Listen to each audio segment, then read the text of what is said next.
Nessa aula de hoje, iremos falar sobre sexualidade na adolescência. E vamos abordar o tema de sexualidade, sexo, puberdade, sistema reprodutores masculino e femininos, ok? Vamos lá? E para começar, vamos aí ver a diferença de sexo para sexualidade. E qual seria essa diferença? Pessoal, será que sabemos exatamente o que a sexualidade ela engloba? Ou estamos fixados apenas no ato sexual? A sexualidade, ela está presente na orientação sexual, no sexo, no toque, no desejo.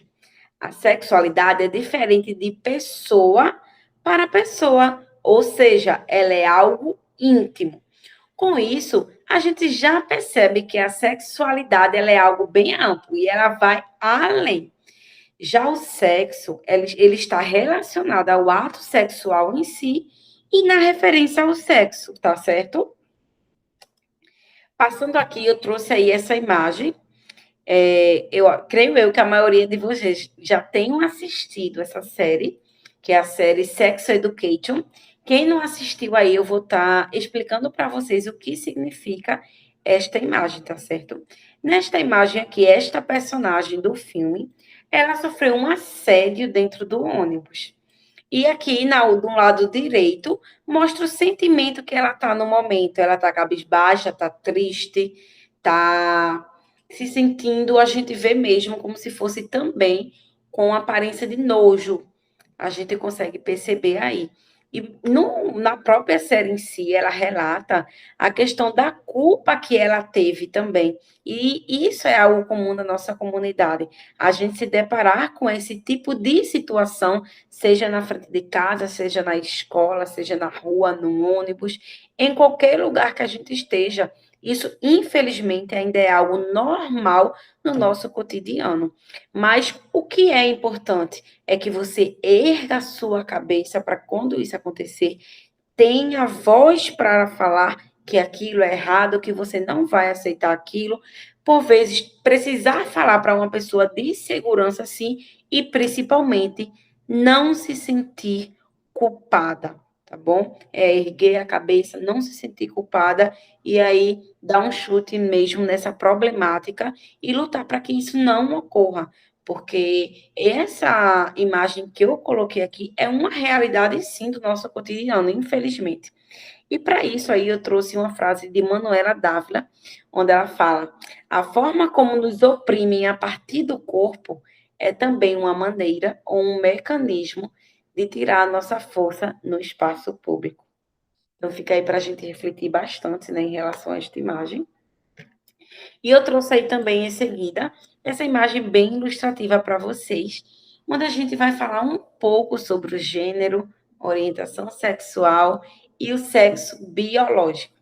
Gênero, gente, está relacionado à construção social, que é atribuída ao sexo, nesse caso, homem e mulher. Mas como assim uma construção social, professora? Vamos lá, um exemplo. Um exemplo bem típico do nosso cotidiano. O futebol é feito para homem, enquanto arrumar a casa é para mulher. Então, aí a gente vê uma construção social envolvendo o gênero em questão. Já a identidade de gênero é a maneira como a pessoa ela vai se relacionar afetivamente, tá bom? Afetivamente e sexualmente com a outra pessoa. E essa orientação sexual, ela vai indicar por qual sexo ou gênero a pessoa vai aí estar se sentindo atraída. Por isso, a identidade de gênero, ela vai se identificar seu gosto relacionado ao gênero de outra pessoa. E o sexo biológico está relacionado às características biológicas mesmo que vocês nasceram aí e desenvolveram com o tempo, incluindo os órgãos genitais, claro, podendo ser fêmea, macho e intersexo também, que é quando a pessoa aí ela nasce com características femininas e também com características masculinas, ok? Aqui a gente já entra na saída da infância. A saída da infância das meninas, ela é marcante com essa questão da menstruação. Já o dos meninos é com a poluição noturna, que é algo bem comum, né, nessa questão da saída da infância quando se trata dos homens. E o que seria a poluição noturna? É a ejaculação quando esses meninos aí, eles estão dormindo. E a menstruação aí das meninas que podem ocorrer também de 9 aos 12 anos, e a saída da sua infância vai ocorrer entre os 15 anos. A saída da infância dos meninos também pode ocorrer aí entre os 14 anos de idade, ok? Passando o slide aí, a gente já vai entrar na questão da puberdade. Quando é que se inicia a puberdade? Quais são as características que a gente consegue identificar a puberdade? Nas meninas, acontece o desenvolvimento das glândulas mamárias, o acúmulo de gorduras em algumas regiões do nosso corpo, o desenvolvimento e maturação dos órgãos sexuais. Esse último ponto aí dos órgãos sexuais, ele vai ocorrer tanto nos meninos quanto nas meninas, como vocês vão ver aí daqui a pouco, tá bom? Já a questão da puberdade nos meninos, algumas características presentes que vão aparecer aí no corpo é a voz mais grave dos meninos, a musculatura mais desenvolvida e, como eu citei também nas meninas, o desenvolvimento e maturação dos órgãos sexuais, ok? E aí a gente já entra na questão do aparelho reprodutor feminino. Os sistemas, gente, preste bastante atenção, tá bom? Os sistemas reprodutores masculino e feminino, eles vão atuar junto para garantir aí a multiplicação da nossa espécie. Ou seja, eles vão garantir as condições necessárias para que ocorra, assim, a reprodução. Então, esses dois aparelhos reprodutores são extremamente importantes, tá bom? Tanto o masculino quanto o feminino para a multiplicação de nossa espécie. O aparelho reprodutor feminino, como estamos vendo aí no slide agora, temos aqui a vulva, como vocês estão vendo do lado esquerdo. E faz parte da vulva os lábios maiores, como eu estou colocando a setinha aí para vocês verem, os lábios maiores, os lábios menores, a abertura vaginal, a abertura uretra e o clítoris, ok? O clítoris, pessoal, é formado por um tecido erétil e ele vai apresentar muitas terminações nervosas, sendo assim um local com grande sensibilidade. Na imagem já aqui à direita, a gente está vendo em si mesmo um aparelho reprodutor feminino. E na imagem, como vocês estão vendo, a gente consegue ver algumas coisas especificadas aqui com algumas setinhas, como o útero, a tropoterina, o ovário, o canal vaginal, e vocês vão entender melhor essa questão do aparelho reprodutor feminino em si, como ocorre a reprodução, juntamente com o aparelho reprodutor masculino, com o próximo vídeo, no próximo desafio que eu vou indicar para vocês, tá bom? Então, aqui a gente está dando um pequeno resumo, e nos próximos vídeos vocês vão se aprofundar mais relacionado ao aparelho reprodutor feminino e masculino. Mas essa introdução aqui já dá para vocês terem aí uma base teórica do que é o aparelho reprodutor, ok? Já aqui no aparelho reprodutor masculino, o sistema reprodutor masculino ele vai garantir, gente, a produção dos espermatozoides e a transferência desses gametas aí para o corpo da fêmea, como eu falei anteriormente, que precisa aí da união dos dois para que ocorra a reprodução.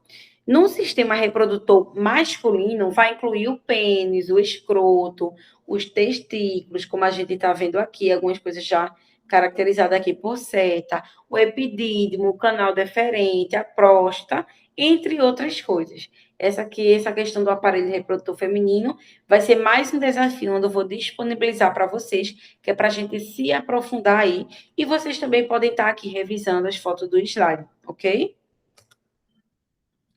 Adolescente e adulto, gente, preste bastante atenção nessa imagem daqui, tá bom? Ela é bem autoexplicativa, na verdade, onde a gente está vendo aí várias características, e é mesmo a fase da adolescência para a fase adulta. Relacionado às mulheres, na adolescência, você vai ter acne, seus seios vão crescer, seus quadris ficam mais largos, você tem a primeira menstruação, os pelos começam a crescer na axila e ao redor da vulva. Já na fase adulta, o que é que vai acontecer? O odor do seu corpo ele vai mudar e você cresce em tamanho e ganha aí mais massa muscular. Essa questão da transferência da adolescência para o adulto é bem, assim, um pouco parecida, relacionada ao do homem também. Aí a gente vai agora para a imagem daqui da direita e a gente percebe que na adolescência, nos homens, a voz vai ficar mais grossa, você pode ter acne, os pelos crescem na axila e ao redor do pênis, as costas elas ficam mais largas e já na fase adulta, como a gente está vendo aqui nessa imagem aqui à direita, o odor do corpo muda também, assim como o da mulher, e você cresce em tamanho e ganha, assim, mais massa muscular, tá certo? E a gente volta aí para um ponto de discussão. E que eu gostaria aí que eu deixo 3 perguntinhas. A, B e C. Eu vou ler essas 3 perguntinhas. Eu gostaria que, a partir do momento que eu fosse lendo essas perguntas, você pode dar pause no vídeo, parar, pensar e refletir um pouco sobre as perguntas que estarão sendo feitas aqui no momento agora, tá bom? Primeira pergunta: os homens e as mulheres estão satisfeitos com suas formas físicas? Você está satisfeito com sua forma física? A forma como nos sentimos em relação ao nosso corpo é influenciada pelo que as pessoas do outro sexo acham interessante ou atraente, ou até mesmo do mesmo sexo? Será que a forma como a gente se sente está atrelado como a outra pessoa sente em relação a gente? Ou é a gente mesmo que se sente bem com aquilo? Ah, o meu corpo é assim, então eu vou me sentir bem com aquilo, ou eu vou depender de ter uma característica no meu corpo pelo que a outra pessoa gosta. Dá para a gente parar e pensar também relacionado a isso, é um ponto muito importante e que envolve até amor próprio e o padrão de beleza, tá certo? E a letrinha C, e última pergunta: existem parte do nosso corpo que podemos modificar? Se sim, para quê e para quem? Já interliga aí a pergunta anterior que eu fiz. Você está satisfeita com o seu corpo? E existem partes do nosso corpo que podemos modificar, mas para que modificar o nosso corpo? Para que e para quem? Então é bom a gente refletir em relação a isso, tá certo? E em relação a esse questionamento que a gente fez agora, eu trouxe essa frase aí de Naomi, onde ela diz o seguinte: o mito da beleza gera nas mulheres uma redução de amor próprio, com resultado de altos lucros para as empresas. Lipo não é chave de felicidade.